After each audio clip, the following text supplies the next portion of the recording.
ونستغفره ونعوذ بالله من شرور أنفسنا وسيئات أعمالنا من يهده الله فلا مضل له ومن يضلل فلا هادي له وأشهد أن لا إله إلا الله وحده لا شريك له وأشهد أن محمدا عبد الله ورسوله اللهم صل وسلم على نبينا محمد وعلى آله وأصحابه الطيبين الطاهرين ومن تبعهم بإحسان إلى يوم الدين عباد الله أوصيكم ونفسي بتقوى الله عز وجل فاتقوا الله في علانكم وسركم اتقوا الله في أنفسكم وأولادكم وأزواجكم وعشيرتكم نسأل الله سبحانه أن يجعلنا وإياكم من عباده المتقين ومن عباده المؤمنين المخلصين إنه ولي ذلك والقادر عليه أيها المسلمون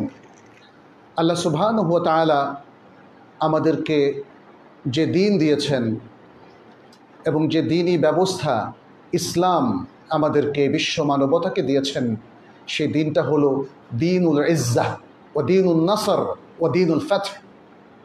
এটা হলো মান মর্যাদা, বিজয় এবং সফলতার একটা দিন। মানুষ তার দুনিয়া এবং আখিরাতের জীবনে সফলতা লাভ করবে এই দিনকে অনুসরণ করে আল্লাহ সুবহানাহু ওয়া তাআলা এই দিনটাকে সেভাবেই এই পৃথিবীতে তার ওয়াহির মাধ্যমে পাঠিয়েছেন। এই দিনকে তিনি করেছেন দীনুর রাহমা, দীনুর রাফা, দীনুর রিফক ও দীনুল লিন, যাতে সকল মানুষ প্রত্যেক মানুষের সাথে সুন্দর এবং বিনয়ী আচরণ করে। সে শাসক হোক, সে সাধারণ মানুষ হোক, সর্বাবস্থায় এই দিনকে তিনি করেছেন দীনুল হক, দীনুল আদল, দীনুল ওয়াকিন, সত্যের দিন, আদল, ন্যায়পরায়ণ এবং ইনসাফপূর্ণ দিন, ইনসাফপূর্ণ জীবন ব্যবস্থা। এবং এই দিনকে তিনি করেছেন দীনুস সাআদাতি ওয়া দীনুল ফাউজি ওয়া দীনুল ফালাহ, সুখ শান্তি লাভের দিন, সাফল্য লাভের এবং বিজয় লাভের দিন এবং দিনী ব্যবস্থা। এই জন্যই আল্লাহ সুবহানাহু ওয়া তাআলা তিনি মুমিনদের জন্য ওয়াদা করেছেন, সেই কথাটিও তিনি আল কোরআনের মধ্যে উল্লেখ করে দিয়েছেন। বলেছেন ওয়াদাল্লাহু আল্লাযীনা আমানু মিনকুম ওয়া আমিলুস সালিহাত লা ইস্তাখলিফান্নাহুম ফিল আরদি কামা ইস্তাখলাফাল্লাযীনা মিন ক্বাবলিহিম ওয়া লা ইউমাক্কিনান্না লাহুম দীনাহুম আল্লাযী ইরতাদা লাহুম ওয়া লা ইউবাদদিলান্নাহুম মিন বা'দি খাউফিহিম আমনা ইয়াবুদুনানি লা ইউশরিকুনা বি শাইআ।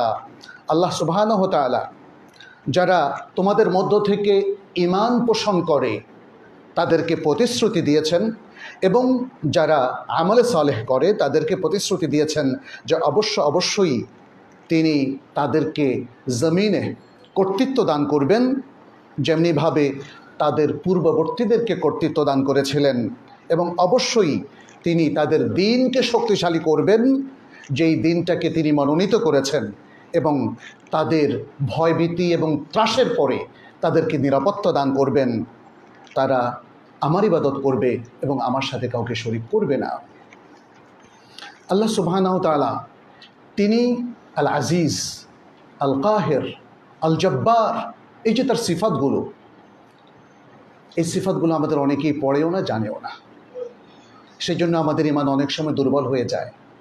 বিপদ, ষড়যন্ত্র, নানা প্রকার অপারেশন, জুলুম, নির্যাতনের স্টেম রোলার যখন কোনো জাতির উপর আসতে থাকে, দুর্বল ঈমানদাররা ঈমান থেকে বেরিয়ে যায়, তারা ধৈর্যের কথা ভুলে যায়। কিন্তু আল্লাহ সুবহানাহু ওয়া তাআলা তিনি কাহির, পরাক্রমশালী, আল আজিজ, মহাশক্তিধর, আল কাদির, সব কিছুর উপর তিনি ক্ষমতাবান, আল জব্বার, তার জাবারুত এবং তার নিয়ন্ত্রণ, তার শক্তির সামনে কোনো শক্তি পৃথিবীতে ধোপে টেকে না। তিনি তো সে মহাশক্তি যিনি ফেরাউন নমরুদের মতো আল্লাহদ্রোহীদেরকে ধূলিসাৎ করে দিয়েছেন, যুগে যুগে এরকম আরও বহু লোককে ধূলিসাৎ করেছেন। কিন্তু একটা সময় তাদেরকে তিনি ক্ষমতা দিয়েছেন যেন আল্লাহর বান্দাদের ঈমান তিনি পরীক্ষা করতে পারেন। এটা আল্লাহ তাআলার একটা সুন্নাহ সিস্টেম। এই সিস্টেমের মধ্য দিয়ে তিনি পরীক্ষা করবেন কারা এই সময় ধরে পূর্ণ ঈমানের উপর থাকবে আর কারা থাকতে পারবে না। পরিশেষে বিজয় ঈমানদারদেরই হবে। সে কথাটিও তিনি বলে দিয়েছেন, কাতাবাল্লাহু লা আগলিবান্না আনা ওয়া রুসুলি। আল্লাহ তাআলা এটা লিখে দিয়েছেন, অবধারিত করে দিয়েছেন যে অবশ্যই আমি এবং আমার রাসূলগণই বিজয়ী হবেন। ইন্নাল্লাহা কাউইয়্যুন আজিজ, নিশ্চয় আল্লাহ তাআলা শক্তিশালী এবং মহাপরাক্রমশালী। যারা আল্লাহকে ভালোবাসেন, যারা ঈমানদার, যারা মুত্তাকি, যারা আল্লাহর মুখলেস বান্দা, তারাই হচ্ছেন আল্লাহর ওয়ালি। আমাদের দেশে ওলিউল্লাহ বলে, তাই না? যেই লোকরা শিরক করছে, বেদাত করছে, তারাও অনেক সময় দেখা যায় যে ওলিউল্লাহ। সুবহানাল্লাহ। এটা আমাদের শিক্ষার কুফল। প্রকৃত আল্লাহর ওয়ালি কারা, এইটা নির্ধারণ করতে আমরা অনেকেই ভুল করছি।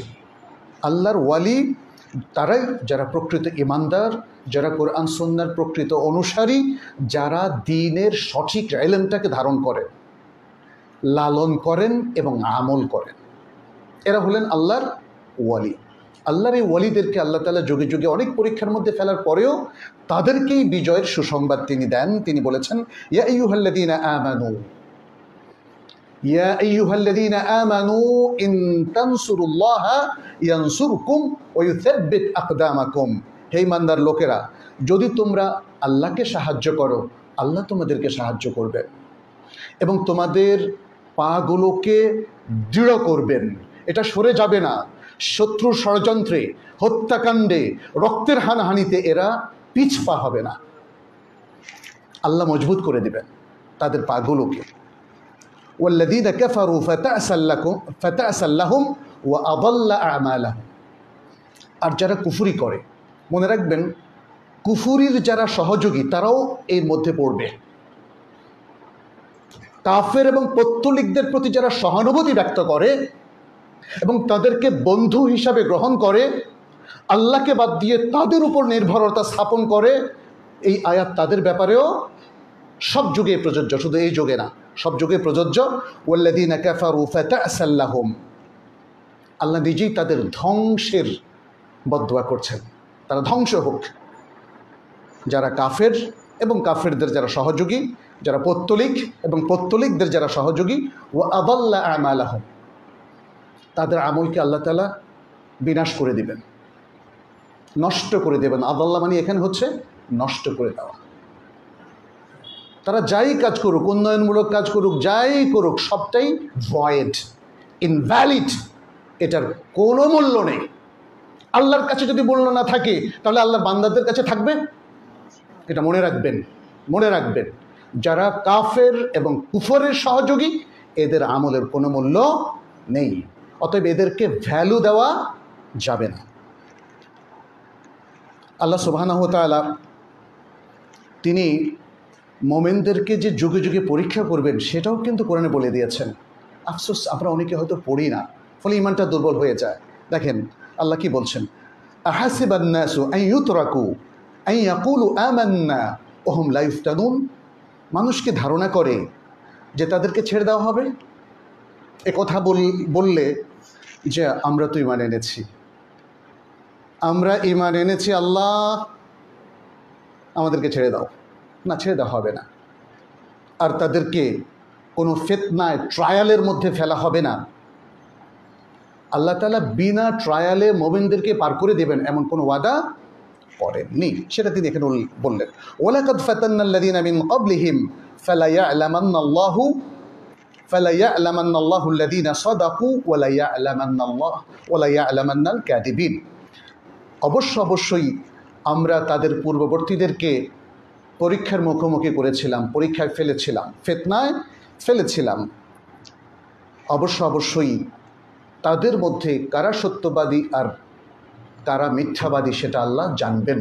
আল্লাহ তো এমনি জানেন, কিন্তু আসলে আল্লাহ তাআলা মানুষের কার্যক্রমের মধ্য দিয়ে সত্যবাদী এবং মিথ্যাবাদী, প্রকৃত মুখলেস এবং মুনাফিক, এদের মধ্যে পার্থক্য সূচনা করতে চান, যাতে জগতের মানুষ বুঝতে পারে এবং আল্লাহও তাদের সঠিক বিচার করেন, তাদের উপর হুজ্জতটা কায়েম হয়ে যায়।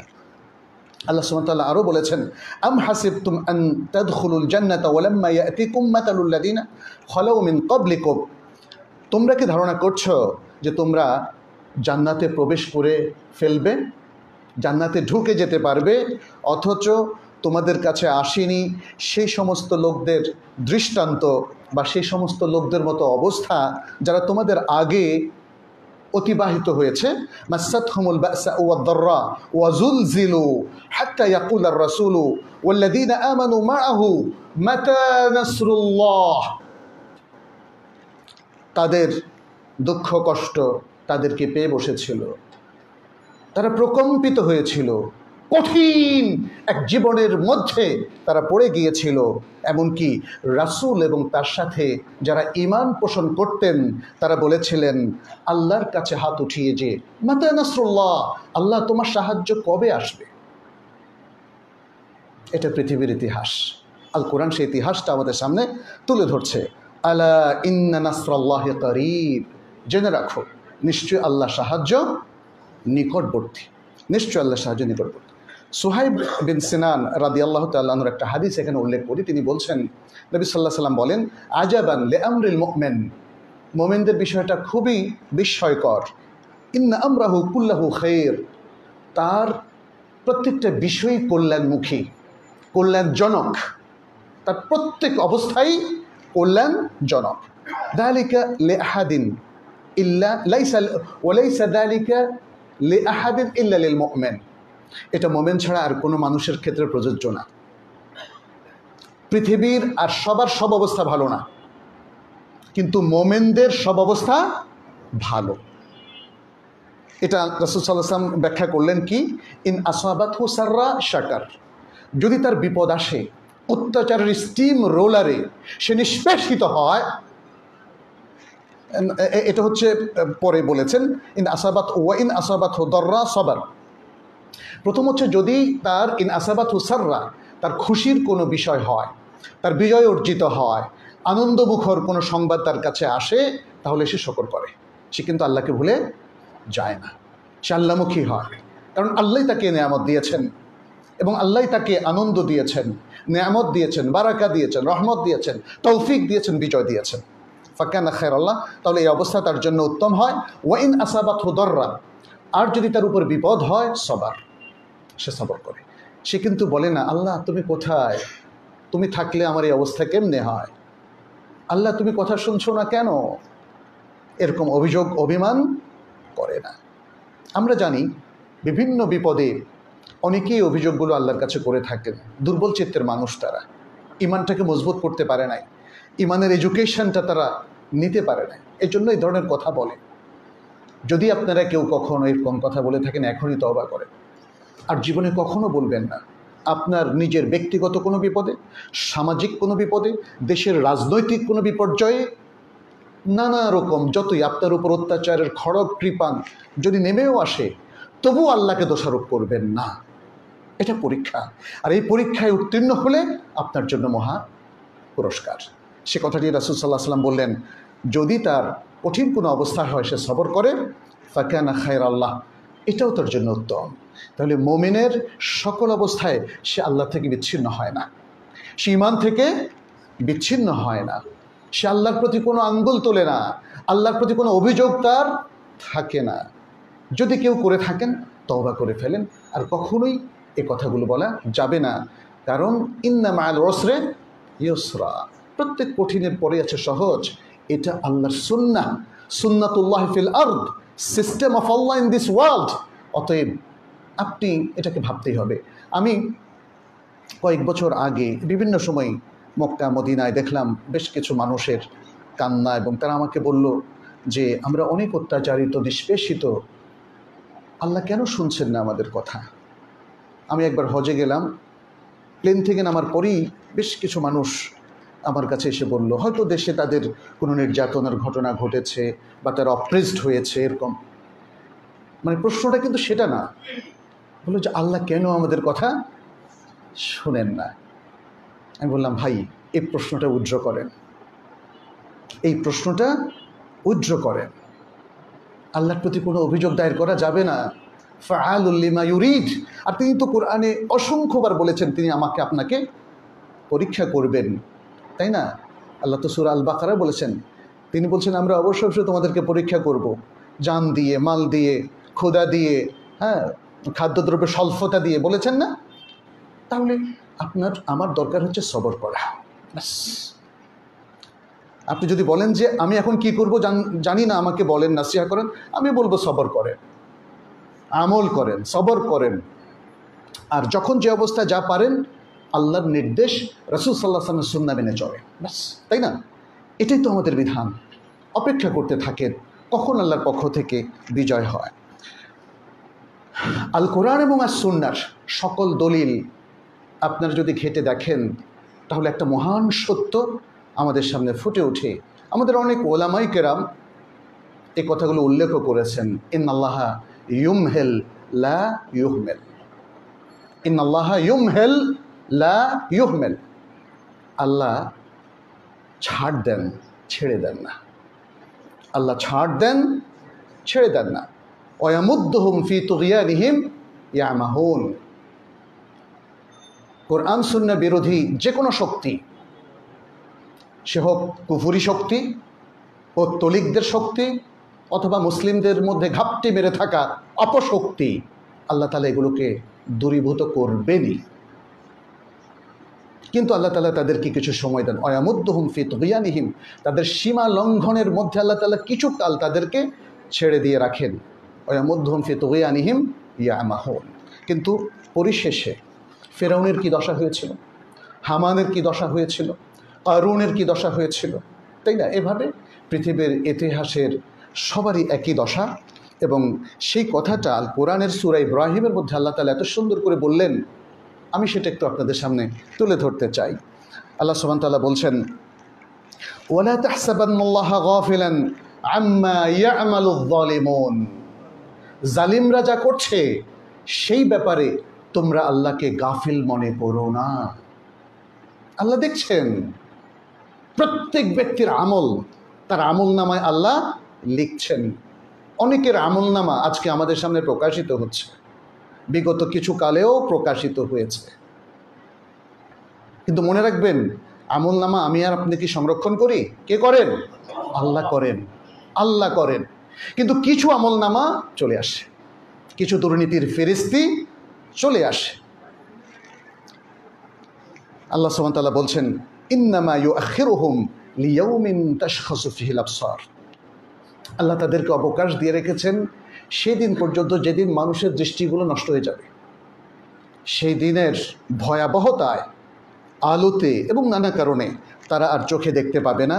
সেদিন পর্যন্ত, অর্থাৎ কিয়ামত দিনের পর্যন্ত আল্লাহ তাদেরকে অবকাশ দিয়ে রেখেছেন। কিয়ামত দিবস পর্যন্ত এই সুযোগটা থাকবে অনেকের জন্য। এটা আম কথা। কিন্তু কারো সুযোগ হবে 16 বছর, 15 বছর, কারো সুযোগ 100 বছর, কারো সুযোগ 5 বছর। এটা আল্লাহ যাকে যেভাবে সুযোগ দেন, ব্যক্তি পর্যায়ে, দলীয় পর্যায়ে, রাজনৈতিক পর্যায়ে সুযোগটা কিন্তু কিয়ামত পর্যন্ত না।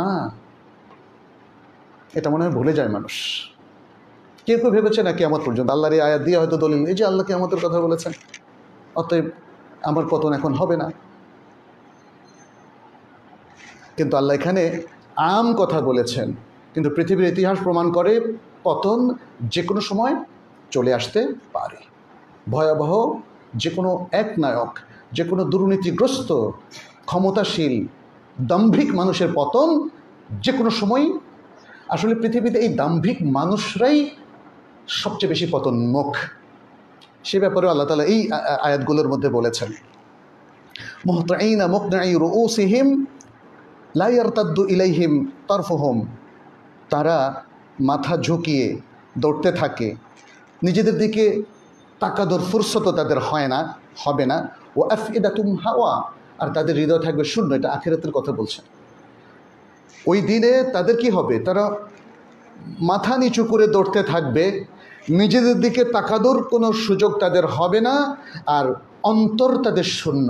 সেখানে আশা ভরসার কোনো স্থান সেখানে হবে না।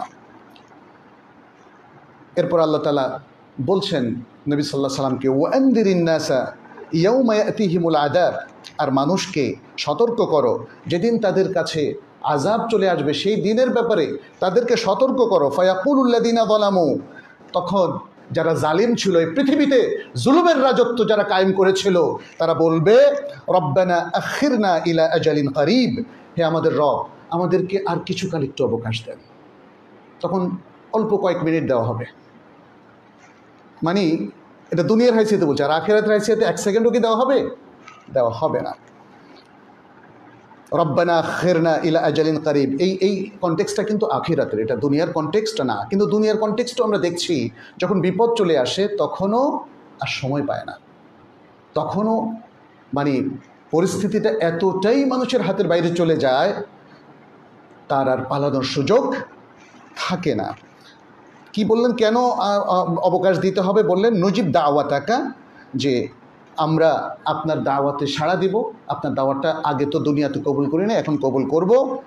ওয়ানাত্তাবি রসুল, এবং রাসূলদেরকে অনুসরণ করব। এরপর আল্লাহ প্রশ্ন করছেন, দেখেন, আওয়ালাম তাকুনু আকসামতুম মিন ক্বাবল মা লাকুম মিন জাওয়াল, তোমরাই কি তারা না যারা ইতিপূর্বে শপথ করেছিলে, কসম করেছিলে যে তোমাদের কোনো পতন নাই? দেখেন আল্লাহ তাআলা এখানেই কিন্তু সে কথাটা বললেন, মা লাকুম মিন জাওয়াল, যে তোমাদের কোনো পতন নাই। তোমরা তো সেই লোক যারা দাবি করেছিলে, যারা কসম করেছিলে, শপথ করেছিলে, জাতির উদ্দেশ্যে বলেছিলে তোমাদের কোনো পতন নাই। ওয়া সাকানতুম ফি মাসাকিনিল্লাযিনা যালামু, আর তোমরা যারা জালিম তাদের বাসগৃহে, আবাসগৃহে তাদের সাথে তোমরা বসবাস করতে, যারা নিজেদের উপর জুলুম করেছিল তাদের সাথে তোমরা থাকতে। ও তাবায়্যানা লাকুম, এরপর তোমাদের কাছে স্পষ্ট হয়ে গিয়েছিল। এবার তিনি আমভাবে মানুষকে বলছেন, ও তাবায়্যানা লাকুম, আর তোমাদের কাছে স্পষ্ট হয়ে গিয়েছিল কাইফা ফাআলনা বিহিম, কেমন আচরণ আমরা করেছি। আল্লাহ নিজের কথা বলছেন, আমরা তাদের সাথে কেমন আচরণ করেছি। ও দরাবনা লাকুমুল আমসাল, আর তোমাদের জন্য আমরা এভাবেই দৃষ্টান্ত দিয়ে থাকি। আল্লাহ সুবহানাহু ওয়া তাআলা বলছেন, ওয়াকাদ মাকারু মাকরাহুম, আর তারা তাদের ষড়যন্ত্র করেছিল। ওয়া ইনদাল্লাহি মাকরুহুম, আর আল্লাহর কাছে তাদের ষড়যন্ত্র ন্যস্ত হয়েছিল। ওয়া ইনদাহুম মাকরুহুম ওয়া ইন কানা মাকরুহুম লিতাজুলা মিনহুল জিবাল, যদিও তাদের ষড়যন্ত্র এতই ভয়াবহ যেন পাহাড়ও ধ্বংস হয়ে যাবে। ফালা তাহসাবান্নাল্লাহা মুখলিফা ওয়াদিহি রুসুলাহ, অতএব তোমরা আল্লাহকে এমনটা মনে করো না যে তিনি তার রাসূলদেরকে যে ওয়াদা দিয়েছিলেন সেটার খেলাফ তিনি করবেন। আল্লাহকে এমন তোমরা ভেবো না, আল্লাহ সবসময় তার ওয়াদা রক্ষা করেন। ইন্নাল্লাহা আজিজুন যু ইনতিকাম, নিশ্চয় আল্লাহ তাআলা পরাক্রমশালী, শক্তিশালী। সম্মানিত মুসল্লিয়ানে কেরাম, আল্লাহ সুবহানাহু ওয়া তাআলার পক্ষ থেকে আজকে আমাদের দেশের প্রেক্ষাপটটাও আমরা যদি পর্যালোচনা করি, সেখানে দেখব বিগত বছরের পর বছর ধরে মানুষ যতটা নিষ্পেষিত হচ্ছিল, মাজলুম হচ্ছিল, এবং মানুষের অধিকারকে দিয়ে ছিনিমিনি খেলা হচ্ছিল, তা থেকে আল্লাহ তাআলার একটা উত্তরণ করেছেন। আলহামদুলিল্লাহ, আল্লাহর শুকরিয়া আদায় করেছে পুরো জাতি। আর সবচেয়ে একটা আশার যে বিষয়টা আমরা দেখেছি সেটা হচ্ছে, যারা জুলুম এবং জালিমদেরকে কোনোভাবেই দেশের আপামর জনগোষ্ঠী দূর করতে পারছিলেন না, তখন তরুণ নেতৃত্ব চলে এসেছে। আমরা ফিতয়াতুল ঈমান বানিয়ে দিন, ঈমানের যুবক এবং তরুণ তরুণী বানিয়ে দিন, তারা যেন ঈমান এবং তাকওয়ার পথে চলে। আমরা যেটা দেখেছি, আজকেও আসার পথে দেখলাম তরুণরা ট্রাফিক পুলিশের দায়িত্ব পালন করছে। দেখলাম যে তারা অনেকে পরিষ্কারও করছে। আমি অবাক হলাম, এটা কিভাবে সম্ভব? এটা তো আমরা মনেও ভাবি নাই, বাস্তবে তো দেখা দূরের কথা। এদেরকে কেউ নিয়োগ দেয় নাই, চাকরির লোভ দেখায় নাই, এদেরকে ডেইলি বেসিসে কোনো পয়সাও দেওয়ার কথা বলেনি। তাহলে এই ইতিবাচক পরিবর্তনটা কিভাবে হলো? এত সুন্দর চরিত্র কি করে তাদের হয়ে গেল? আল্লাহু আকবার। এতে বোঝা গেল যে মানুষ যদি সত্য চেতনায় উদ্বুদ্ধ হয়। আর সবচেয়ে বড় সত্য হচ্ছে আল্লাহ সুবহানাহু ওয়া তাআলা, সবচেয়ে বড় সত্য হচ্ছে ইসলাম, সবচেয়ে বড় সত্য হচ্ছে আল কোরআন, সবচেয়ে বড় সত্য হচ্ছে সুন্নাহ। ইসলামের এই কালোজয়ী আদর্শের চাইতে সত্য পৃথিবীতে আর কিছু নেই।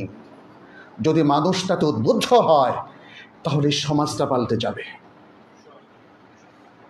আমরা তো আল্লাহর কাছে পাওয়ার জন্যই কাজ করি, দুনিয়া পাওয়ার জন্য না। আমার বিশ্বাস আজকের তরুণরা জেগে উঠেছে। এই তরুণদেরকে যদি আজকে ওলামায়ে কেরাম, ইমাম খতিব এবং ইসলামিক স্কলাররা সঠিকভাবে তাদের সাথে বন্ধুত্ব করতে পারে, মাসালা মাসাইলের মধ্যে নিজেদেরকে আবদ্ধ না রেখে এবং ঝগড়া বিবাদে নিজেদেরকে আবদ্ধ না রেখে যদি তরুণদের পাশে দাঁড়ায় মুরব্বীর মতো, তাহলে তরুণরা কখনো পথ হারাবে না ইনশাআল্লাহ, এবং তারা সুন্দরভাবে এগিয়ে যেতে পারবে। তরুণ নেতৃত্ব আমাদেরকে আরও ইসলামের মহান সব বিজয়ের কথা স্মরণ করিয়ে দেয়। ইসলামের বড় বড় বিজয় তরুণদের বিশাল ভূমিকা ছিল। পৃথিবীর সর্বকালের সর্বশ্রেষ্ঠ সেনাপতি খালিদ বিন ওয়ালিদ, তিনি তরুণ সেনাপতি ছিলেন। তরুণ 32, 33, 35 এই ধরনের বয়স ছিল তার। উসামা বিন যায়েদ, যাকে রাসূল সাল্লাল্লাহু আলাইহি সাল্লাম তার মৃত্যুর আগে সেনাপতি নিয়োগ দিয়েছিলেন, কে দিয়েছিলেন? রাসূল সাল্লাল্লাহু আলাইহি ওয়াসাল্লাম। তখন তার বয়স কিন্তু অনেক, 60 নবী সাল্লাল্লাহু আলাইহি সাল্লাম তরুণকে পছন্দ করতেন। তরুণদের শক্তিতে তিনি আস্থাশীল ছিলেন। তরুণদেরকে রাসূল সাল্লাল্লাহু আলাইহি সাল্লাম কখনোই অবজ্ঞা করেন নাই। আপনারা রাসূল সাল্লাল্লাহু আলাইহি সাল্লামের হাতে গড়া তরুণ স্কলারদের কথা জানেন? আব্দুল্লাহ ইবনে আব্বাস, তরুণ সাহাবী, পৃথিবীর ইতিহাসে কোরআনের সবচেয়ে বড় স্কলার। আব্দুল্লাহ ইবনে ওমর ইবনুল খাত্তাব রাদিয়াল্লাহু তাআলা আনহুমা, পৃথিবীর ইতিহাসে হাদিসের সবচেয়ে বড় স্কলার এবং হাদিস অনুসরণ করার সবচেয়ে বড় গুরুত্ব দেওয়ার মতো ব্যক্তি। তার চাইতে হাদিসের অনুসরণ করার জন্য প্রত্যেকটা জায়গায় জায়গায়, প্রত্যেকটা হারাকাত, প্রত্যেকটা মুভমেন্টে তিনি রাসূল সাল্লাল্লাহু আলাইহি ওয়াসাল্লামকে অনুসরণ করতেন। আব্দুল্লাহ ইবনে মাসউদ, তরুণ ফাকিহ। আব্দুল্লাহ ইবনে আমর ইবনে আস, তরুণ আবেদ, পাশাপাশি স্কলারও ছিলেন। সব তারেক বিন জিয়াদ, মোহাম্মদ বিন কাসেম, ইতিহাসে ভরা তরুণদের যে নেতৃত্ব, সাফল্য, তাদের কন্ট্রিবিউশন, আজকের কন্ট্রিবিউশনের সাথে সেটা মিলে গেল আলহামদুলিল্লাহ। আমাদের অনেকেই এগুলো নিয়ে নানা বিতর্ক করেছেন। আমার যে গবেষণা, আমার যে পড়াশোনা মদিনা ইউনিভার্সিটিতে কিংবা ইসলামিক, আমি মনে করি যারা অধিকার আদায়ের জন্য প্রতিবাদ করে, নিরস্ত্র প্রতিবাদ, শান্তিপূর্ণ প্রতিবাদ, এটা শরীয়তে নিষিদ্ধ নয়, এটা শরীয়তে নিষিদ্ধ নয়।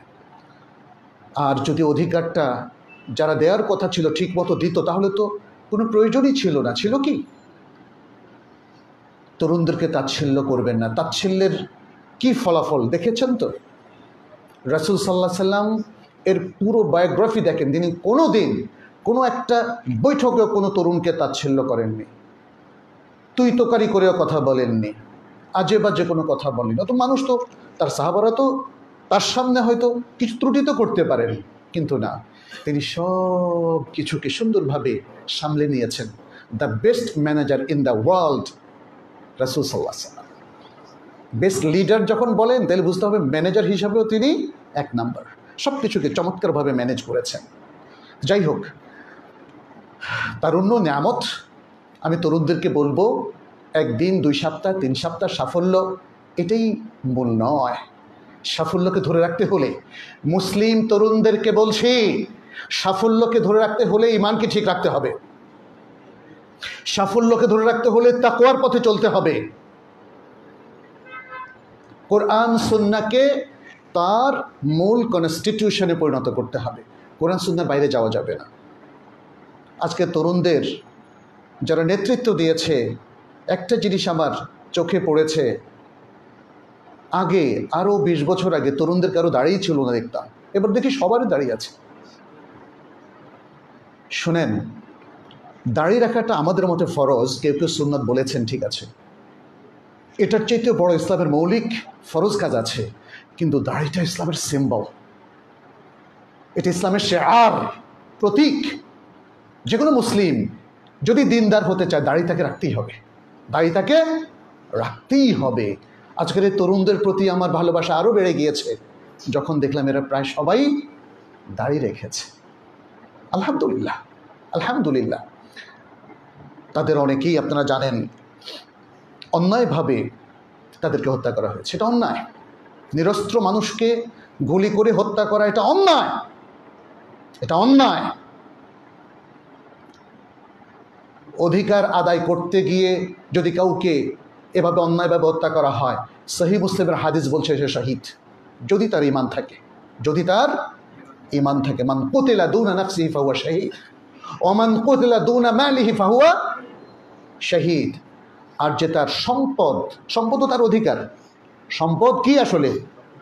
সম্পদ তো আমি না, সম্পদ আরেকটা জিনিস, বাট এটা আমার ওনারশিপের, আমার মালিকানাভুক্ত সম্পদ, আমি আপনাকে দেব না। একজন ডাকাত এসেছে, একজন দুর্বৃত্ত এসেছে, এ সম্পদ ছিনিয়ে নেওয়ার জন্য, আমি রক্ষা করতে গেলে যদি আমাকে মেরে ফেলা হয়, রাসূল সাল্লাল্লাহু আলাইহি ওয়াসাল্লাম বলছেন শহীদ। একজন আমাকে আক্রমণ করতে এসেছে, আমি কিন্তু কোনো অপরাধ করি নাই, আমি আমার বৈধ অধিকারটা চাচ্ছি, আমাকে জোর করে হত্যা করা হলো, রাসূল সাল্লাল্লাহু আলাইহি ওয়াসাল্লাম বলছেন তিনিও শহীদ। তবে একটা শর্ত থাকবে, তার ঈমান থাকতে হবে, মৃত্যুর সময় তার ঈমান থাকতে হবে। নানাভাবে আমাদের অনেক ছোট ভাইয়েরা কিংবা জনগণের মধ্যে অনেক মানুষ তারা আহত হয়েছে, কারো চোখ নষ্ট হয়েছে, কান নষ্ট হয়েছে, হাত নষ্ট হয়েছে। এদের সাহায্য সহযোগিতা প্রয়োজন, এরা আমাদের ভাই। কোনো মুসলিম যখন কোনো বিপদে পড়ে তার পাশে দাঁড়ানো দরকার। আর এরা তো দেশ এবং জাতির কল্যাণেই তারা আহত নিহত হয়েছে। অতএব যারা আহত হয়েছেন অথবা নিহত হয়েছেন, এদেরকে নানাভাবে সাহায্য করা, এদের পরিবারগুলোকে সাহায্য করা, চিকিৎসার ব্যবস্থা করা, ক্ষতিপূরণের ব্যবস্থা করা, এটা আমাদের সবার দায়িত্ব। অনেকে বাসায় বসে বসে শুধু ইউটিউব দেখেছেন, তিনিও নিজেকে নির্যাতিত মনে করেছেন এবং হয়তো প্রত্যক্ষভাবে কোনো ধরনের কন্ট্রিবিউশনে তার অংশগ্রহণ করার সুযোগ হয় নাই। তাহলে এখন দেশ গড়ার কাজে অংশগ্রহণ করেন, মানুষ যারা ক্ষতিগ্রস্ত হয়েছে তাদের পাশে দাঁড়ান, তাদের দিকে সাহায্যের হাত বাড়িয়ে দেন। তাহলে আমার মনে হয় একটা ন্যারেটিভ তৈরি হবে। আমাদের মুসলিমদের ব্যাপারে বেশ কিছু সমস্যা আছে, আমি বলি, কোনো ভালো ন্যারেটিভ তৈরি হচ্ছে না। ন্যারেটিভ মানে বুঝতে পারছেন তো, একটা সূচক। আমরা মাসলা মাসাইল নিয়ে আসি, বাসায় থাকি খুব আরামে, আর মসজিদে এসে নামাজ পড়ে শেষ, আর বাকিটা দোয়া দিয়ে হাসিল করতে চাচ্ছি। এই সমাজে করণীয় অনেক কিছু আছে। আজকে ইসলামের ব্যাপারে যে ভুল বিভ্রান্তিগুলো, সেগুলো দূর করবে কে? সবসময় আমরা ইউটিউবে গেলে কিংবা ফেসবুকে গেলে নানা রকম আলোচনা, রাজনৈতিক এই সেই, গালিগালাজ, পক্ষ বিপক্ষ। আমি বলবো আপনারা ইতিবাচক, কনস্ট্রাকটিভ, গঠনমূলক রোল প্লে করেন, ইসলামকে সুন্দরভাবে তুলে ধরেন, সামাজিক কাজ করেন, চ্যারিটি করেন, দেশের উন্নয়নের জন্য, মুসলিম উম্মার উন্নয়নের জন্য, ইসলামের উন্নয়নের জন্য ইসলামকে রিপ্রেজেন্ট করেন। অনেক কিছু নাই। আমি গতকালকে একটা লেকচার দিয়েছিলাম ইমাম বুখারী ট্রাস্টের পক্ষ থেকে, আপনারা সেটা একটু দেখে নেবেন। সে আলোচনাগুলো প্রায় 1 ঘন্টার মতো ছিল আমাদের করণীয় নিয়ে। এই মুহূর্তে যখন আমরা পূর্ণ স্বাধীনতা পেয়েছি, মত ব্যক্ত করার মতো সুযোগ পেয়েছি, তাহলে ইসলামকে তার সুন্দর সৌন্দর্য সহ উপস্থাপনা করা সবগুলো সেক্টরে এটা জরুরি। এটা আমাদের ডাক্তারদের জন্য জরুরি, তারা ডাক্তারদের ফোরামে সেটা করবেন, কারণ ডাক্তারদের আজকে এটিকেটসের বড় অভাব, তাই না? হসপিটালগুলোতে সবচেয়ে বেশি দুর্নীতি হয়, সরকারি বেসরকারি হসপিটাল, ডায়াগনোসিস সেন্টার। তাহলে আমাদের মুসলিম ডাক্তাররা কী করছেন? আপনাদের ডাক্তারি এথিক্সটা কোথায়? ইঞ্জিনিয়ারদের কথা কি? তরুণরা দেখলাম যে কোন কোন ইঞ্জিনিয়ার, নির্বাহী প্রকৌশলীদের থেকে তাদের গাড়ি থেকে কোটি কোটি টাকা, আজকে পত্রিকা দেখলাম বের করেছে। প্রকৌশলী ভাইরা কি কাজ করছেন আপনারা? যদি মুসলিম হয়ে থাকেন তাহলে প্রত্যেক ইঞ্জিনিয়ারকে সৎ করে ফেলেন। সুযোগ এসেছে। আমি জানি গত বেশ কয়েক বছর ধরে আপনারা অনেকে কথা বলতে পারতেন না, কাজ করতে গেলে আপনাদেরকে জঙ্গি আখ্যা দেওয়া হতো, সেটার অবসান হয়েছে আলহামদুলিল্লাহ। আলহামদুলিল্লাহ। নির্ভয়ে কথা বলেন, নির্ভয়ে কথা বলেন, কাজ করেন। ইসলামের সৌন্দর্য স্বাধীনভাবে ফুটিয়ে তোলার এক মহাসুযোগ, এটাকে নষ্ট করবেন না। আর মানুষের ব্যাপারে আন্দাজে নেগেটিভ কথা বলবেন না।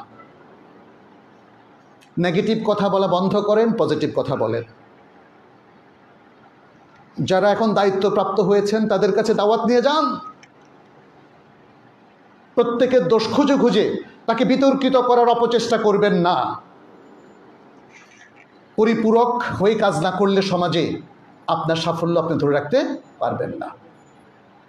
যাদের মধ্যে ত্রুটি আছে মনে করেন, ফেসবুকে সমালোচনাটা বন্ধ করে দেন, তার সাথে গিয়ে দেখা করেন, তাকে নসিহা করেন।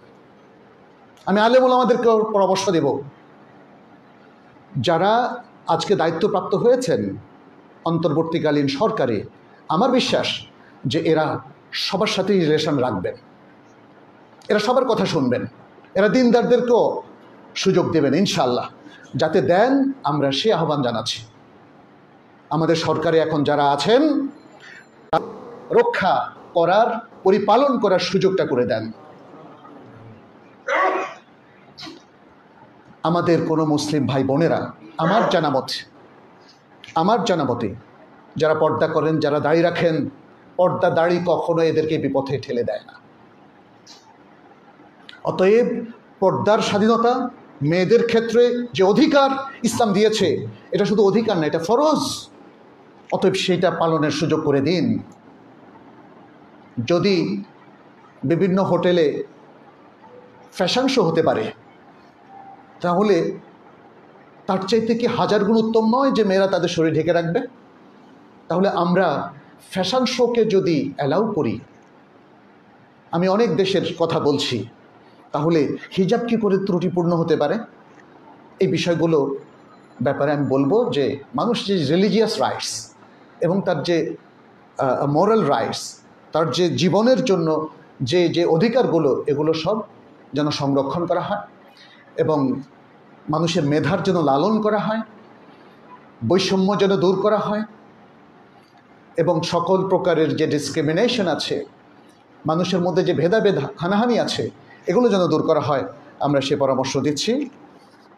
আর পাশাপাশি আরেকটা কথা বলবো, যেহেতু আপনারা জানেন সূরাতুন নাসর, বিসমিল্লাহির রহমানির রহিম, ইযা জাআ নাসরুল্লাহি ওয়াল ফাth ওয়া রাআইতান নাসা ইয়াদখুলুনা ফি দীনিল্লাহি আফওয়াজা ফাসাব্বিহ বিহামদি রাব্বিকা ওয়াস্তাগফির ইন্নাহু কানা তাওয়াবা। দেখেন এখানে ছোট্ট একটা সূরার মধ্যে আল্লাহ সুবহানাহু ওয়া তাআলা বিজয় অর্জিত হলে কি করতে হবে সেটা বলে দিয়েছেন।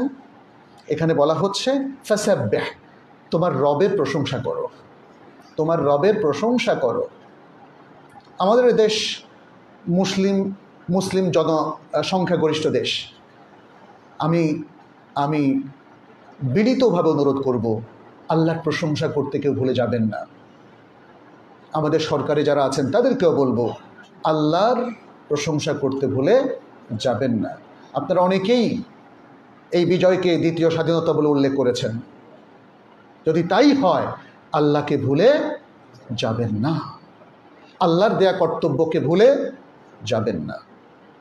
আর ভুল বিভ্রান্তি হতেই পারে, সেজন্য কি করবেন? ইস্তেগফার করতে হবে। ফাসাব্বিহ বিহামদিকা ওয়াস্তাগফির।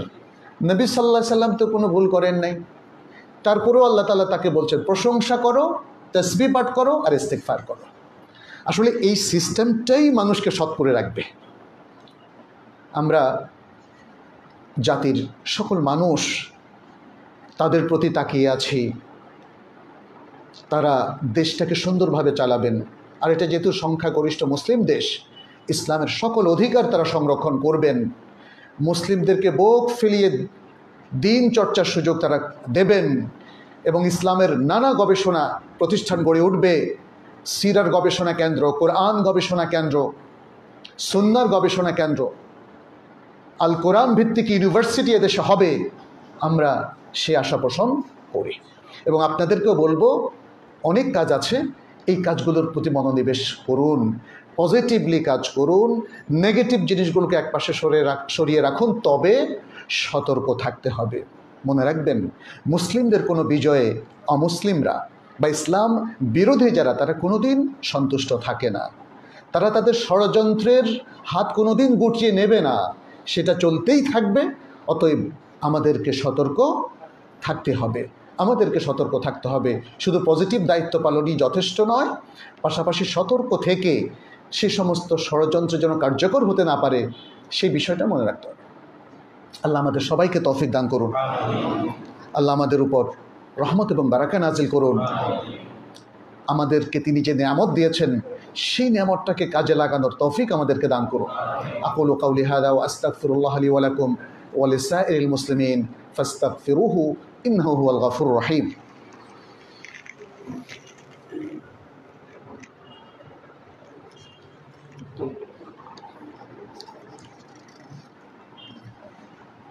আলহামদুলিল্লাহি রাব্বিল আলামিন ওয়াল আকিবাতু লিল মুত্তাকিন ওয়া উসাল্লি ওয়া উসাল্লিমু আলা নাবিয়িনা মুহাম্মদ ওয়া আলা আলিহি ওয়া আসহাবিহি আজমাইন। আইয়ুহাল মুসলিমুন, উসিকুম ওয়া নাফসি বিতাকওয়াল্লাহি আযজা ওয়া জাল ওয়া বিত্তিবা'i সুন্নতি নাবিয়িনা মুহাম্মাদিন সাল্লাল্লাহু আলাইহি ওয়া সাল্লাম। اللهم تقبل منا إنك أنت السميع العليم وتب علينا إنك أنت التواب الرحيم. عباد الله, আল্লাহ সুবহানাহু ওয়া তাআলার অপার শুকরিয়া আদায় করছি, যিনি আজকের এই প্রেক্ষাপটে একটা নতুন দিগন্ত আমাদের সামনে উন্মোচিত করে দিয়েছেন। আলহামদুলিল্লাহ। আমাদের কিছু করণীয় সম্পর্কে আমি ইতিমধ্যে কথা বলেছি, আরও কিছু খুব সংক্ষেপে আমরা বলতে চাই। সেটি হচ্ছে, আমাদের ব্যক্তিগত জীবন থেকে শুরু করে সর্বত্র, আমাদের পরিবারগুলো, আমাদের প্রতিবেশী, আমাদের ব্যবসা বাণিজ্য, সর্বক্ষেত্রে দ্বীনের সৌন্দর্য ফুটিয়ে তোলার যেন চেষ্টা আমরা অব্যাহত রাখি। মনে রাখবেন, ইসলামকে যারা প্রতিনিধিত্ব করতে চান, তাদের একটা জিনিস খুব জরুরি, এলেম। তা নাহলে ভুল প্রতিনিধিত্ব হয়ে যাবে, ভুল প্রতিনিধিত্ব হয়ে যাবে। এই জন্য সকলে এলেমমুখী হন। পরিবারের বয়োজ্যেষ্ঠরা যদি প্রয়োজনীয় এলেম অর্জন করতে পারেন, তাহলে আপনি আপনার সন্তানদেরকে এডুকেট করতে পারবেন। এদেশে ইসলাম প্রিয় মানুষের মধ্যে এখনও নানা রকম ফেরকাবাজি আছে, এখনও অসংখ্য বেদাত এবং শিরক আছে। এগুলো দূর হওয়ার একমাত্র একটাই পন্থা, সেটা হচ্ছে এলেম অর্জন করা। আমরাও তো মদিনা যাওয়ার অনেক আগ পর্যন্ত, অনেক আগে বেশ কিছু ভুলের মধ্যে ছিলাম, শেখানো হয়েছে, ভুল করার তো কিছু নাই। যখনই সত্যকে জানবেন, ভুলটা স্পষ্ট হবে, তখন মানুষের আকলকে আল্লাহ তাআলা এতটাই শক্তিশালী করেছেন যে অধিকাংশ মানুষই ভুলটাকে শুধরে নেয়। কারণ না হলে তো সে বেওকুফ হবে। বেওকুফ মানে অনবহিত। বেওকুফ অবশ্য আমাদের দেশে একটা গালি, মানে যে জানে না, অর্থাৎ যে তার আকলকে কাজে লাগায় না, সেই বেওকুফ। এটা কেউ হতে চায় না। এলেমমুখী হন। প্রত্যেকটা জায়গায় আমাদের এলেমের মার্কাজ লাগবে। এবং আমি এ প্রসঙ্গে আরও যদি বলতে চাই, তাহলে বলবো যে, যেমন ধরেন, বিভিন্ন কনসালটেটিভ ফার্ম আছে, আপনি দেখেন অ্যাকাউন্টিংয়ের আছে, ইঞ্জিনিয়ারিংয়ের আছে, ডাক্তারের আছে, কিন্তু আমাদের ইসলামের নাই। বাংলাদেশে এত এত ব্যবসায়িক ইসলাম, মানে ইসলামিক ব্যবসায় কনসালটেশন ফার্ম আছে, একটাও আছে নাই। এই জন্যই দেখেন হারাম ব্যবসায় ভরে গেছে।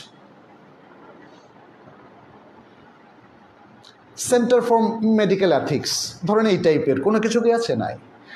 ফলে ভালো ভালো ডাক্তাররাও অনেকে আমাকে জিজ্ঞেস করেন, আমি তো চাই না, তারপরেও উপহার আসে, নেওয়া যাবে কি না? আমি অবশ্য একটাই বলি, হয়েছিল না, এটা নেওয়া যাবে না। এটা আপনার আগের জেনারেশনের ডাক্তাররা নিতেন না, এখন আপনিও নেবেন না, যদি আপনি সৎ হয়ে থাকেন। এভাবে এই যে ফ্যামিলি কাউন্সিলিংয়ের সেন্টার হতে পারে, নানা ধরনের। এগুলো না করলে না ইসলামকে আসলে ওই শুধু ওয়াজ করে এই মেম্বার থেকে ঠিক করা যাবে না। মানুষকে আত্মগঠনের জন্য কনসালটেন্সি দিতে হবে, পরামর্শ দিতে হবে। মানসিক স্বাস্থ্যকেন্দ্রগুলো দেখছেন না কীভাবে নিবিড়ভাবে তারা সেবাটা দিচ্ছে?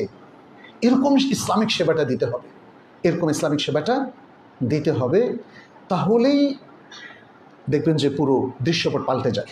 এই সুযোগটা গ্রহণ করুন, আমি সেদিকে আহ্বান জানাচ্ছি। এবং পাশাপাশি আমি মনে করি বর্তমানে করণীয় নিয়ে আমাদের এই মসজিদেও কিছু সেমিনার হতে পারে, কিছু ওয়ার্কিং সেশন হতে পারে। কারণ খুতবায় তো সব বলা যায় না, খুতবা তো সংক্ষিপ্ত। এমনি আজকে অনেক লেট করে ফেলেছি, আমি প্রায় 15-20 মিনিট বেশি সময় নিয়েছি, সেই জন্য খুবই দুঃখিত। কিন্তু কথাগুলো আমি বলতে চাচ্ছিলাম, এই যে আমাদের প্রতিষ্ঠানগুলো, মসজিদ, এগুলোকেও আপনার শুধু উপাসনালয় এর মধ্যে সীমাবদ্ধ না রেখে জ্ঞান কেন্দ্র হিসাবে, রিসার্চ সেন্টার হিসাবে এগুলোকে কাজে লাগাতে হবে। আমাদের কি করণীয়, আমাদের মুসল্লিদের কি করণীয়, আমাদের ডাক্তারদের কি করণীয়, ইঞ্জিনিয়ারদের কি করণীয়, ড্রাইভারদের কি করণীয়, এগুলো সম্পর্কে একটু আমাদেরকে সজাগ হতে হবে। ড্রাইভারদেরকে নিয়ে বলি, যেমন ধরেন বাংলাদেশে ড্রাইভার নিয়ে আপনাদের এত সমস্যা, উল্টাপাল্টা গাড়ি পার্কিং করে, বাসগুলো তেলসাভাবে রাখে, কিন্তু ড্রাইভারকে নিয়ে কোনো ইসলামিক প্রতিষ্ঠানকে আজ পর্যন্ত দেখলাম না তাদেরকে এথিক্স এবং এটিকেটস শেখাতে। আমি বিআরটির প্রশিক্ষণ বিভাগের ডিরেক্টরের সাথে কথা বলেছি যে আমি অনেকগুলো তাদের জন্য নির্দেশনামূলক কিছু লেকচার তৈরি করে দেব সারা বাংলাদেশে, তারা সেটা ছড়িয়ে দেবে। তারা রাজি হয়েছেন আলহামদুলিল্লাহ, ওনার ব্যক্তিগত কারণে। এখন মনে হয় সে সুযোগটা আরও বেশি। এই যে ড্রাইভাররা ঠিক না, তারা এসে কিন্তু তাদেরকে এডুকেট করার জন্য কোনো ধর্মীয় প্রতিষ্ঠান থেকে আসলো না। এই মসজিদেও তো মানে ধরেন এই মসজিদ বা অন্য যে কোনো মসজিদ, আমরা তো বলি না যে ভাই 500 ড্রাইভারকে নিয়ে একটা সেশন করি, ওদেরকে একটু বোঝাই, আল্লাহর ভয়ে দেখাই।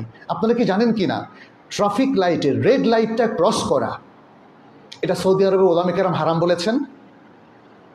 কেন হারাম তা তো জানেন, কারণ আপনি ওটা ক্রস করার সাথে সাথে একটা অ্যাক্সিডেন্ট হবে, তার মানে হচ্ছে আপনি নিজের এবং অনেক মানুষের মৃত্যুর কারণ হয়ে গেলেন।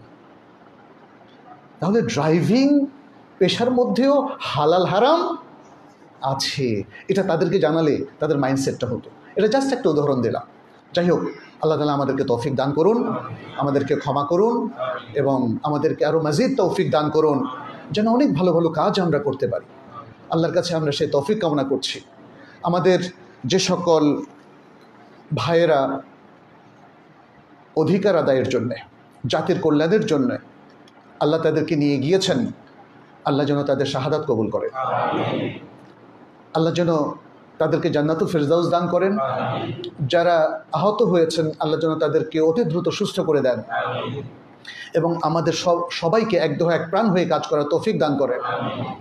আমাদের মধ্যে অনেকেরই অসুবিধা রয়েছে, আল্লাহ যেন তাদের সেই অসুবিধাগুলোকে দূর করে দেন, তাদেরকে প্রশস্ততা দেন, রিজিকের প্রশস্ততা দান করেন।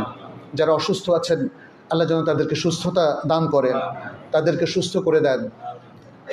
যারা মারা গিয়েছেন আল্লাহ যেন তাদেরকে কবর আযাব মাফ করে দেন, জাহান্নামের আযাব মাফ করে দেন, জান্নাতুল ফেরদাউস তাদেরকে নসিব করেন।